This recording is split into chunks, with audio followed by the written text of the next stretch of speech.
Izvini, mila moja, u mislima sam. Ne znaš ti, Vladice, na kakvim sam ja mukama. Da ti nisi položila sa odličnim. I ja ne znam šta bi. Tato, da čuješ jedno moje razmišljenje iz dnevnika. Hajde, pročitaj to. Posle svega što se dogodilo, ova godina burna, prelomna 1968.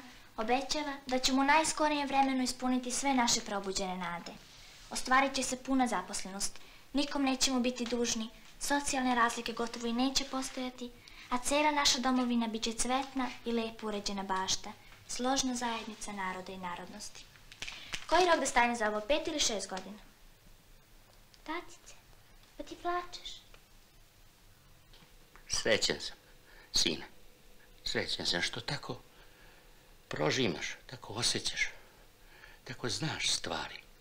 Ti u 15. godini više znaš nego onaj moj konj u 18. prvenac. Nemoj tako, tatice. Položit će on maturu. Veruj mi. Meni je obećao.